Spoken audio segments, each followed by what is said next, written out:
Sa hotline. Online sa hotline. Chief Inspector Stephen Hardaliza sa nga BFP Bacolod. Sir, good morning. Si Action Marlon, there is Action Radio Bacolod. Action Marlon, good morning. Mayong aga sa imutag para sa programa mo.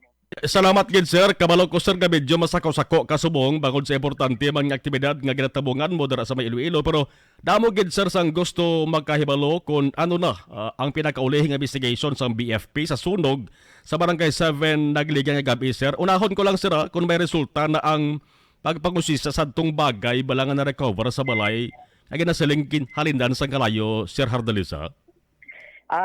According sa aton sining investigating team padala na sa bahin sa National Headquarters, no. Okay.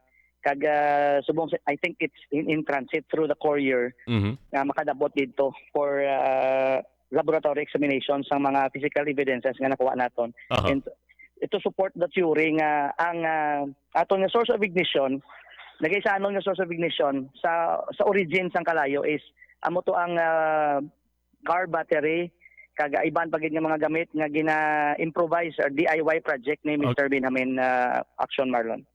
So, halin gid sa puloy-an ni Benjamin. Now, sabay sa taiya nga si Sir Richard Benjamin, naka-coordinate na ni siya, sir, sa mga otoridad sa Arinyo, sa BFP, para magsaysay man sa bahin niya? Kakapon kadtuan liwat no sa aton sining investigating team ang nasambit nga lugar kag wala namon makita si Mr. Benjamin, pero ara man lang siya kuno sa area. Ginpadalaan na namon sa imbitasyon, no. Kaupod sang iban pagid ang iya nga bayaw ang iya nga utod. Ining mga mangin nag-issue sang initial nga statement sa katon pag-conduct sa investigation. Nga before pa ya sang tanan nakita na nila nga ang kalayo ara sa nag-umpisa pa lang sa sulod sang panimalay sang hulot nga gina-isara ni Mr. Benjamin, no. Okay. So didto kadto sila galing kay medyo kahapon nagapay ng ninlo pa sila.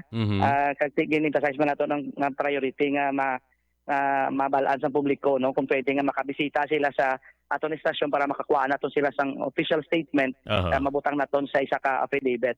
Of course si kapitan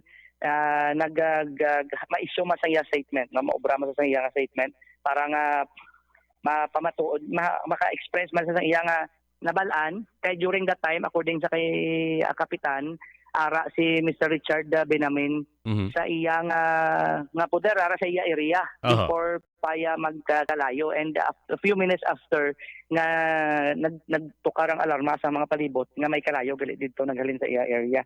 Now all of this kuha naton sa statement para nga ma-attach naton sa ongoing naton investigation, pero basically ang major nga mga importante nga mga bagay na kita na naton na determine naton insigida ang origin of fire sa hulot mismo, kag bangod nga wala man sang iban nga sources of ignition, amo lang nito ang baterya sa specific area kundi nang origin ang kalayo. Ang sources of ignition dito is ang baterya, kag iban pa nga mga gamit nga ginapang attach dito sa baterya, kag may pag-ako man gani, no, ang pamilya ni Mr. Benjamin nga dugay na nila ginasaway si Mr. Benjamin para nga untaton nilang mga DIY projects, no. Pero for us nga we inclined sa theory nga wala sang intention si Mr. Benjamin nga magsunog gid kundi the cause ang wala intentional in nature ang sunog na nagluntad sa Barangay 7. Okay. Kabay pa sir nga base kung di man madugayan maka palayag ni sang isa nga bahin ini si Mr. Richard Benjamin para nga at least mabatian taban ang isa nga side. Anyway, sir, kabay pa.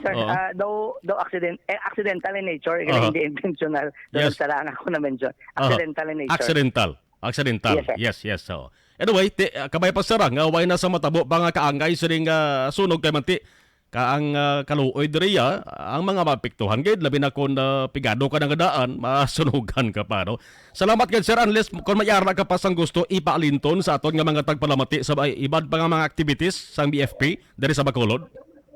Yes, amo na gani ginaalungay gid naton ang aton sining mga pumuluyo, no, nga katulad sila mga gadget or mga improvised nga mga projects nga ginahimo naton. Aha. Hindi na naton pagbabayaan na. Hindi naton pagbayaan naton sa panimalay nga nagasiga ang kandila, nagaandar ang kalan, nagaandar ang mga plansa, mga electrical appliances naton, lalo na nga nagagamit kita sa mga substandard, mga hindi rated nga mga kagamitan sa electrical, ag mga hampang sa kabataan sa mga posporo, ag mga sources of ignition. Padayon kita nga maghalong kag ang safe practices ang aton sining ipairal sa sulod sa aton sa panimalay. Madabog salamat Action Marlon sa tiempo kag maayong aga sa tanan. Salamat gid sir kag halon perno. Salamat gid. Action Hotline. So, aksidente lang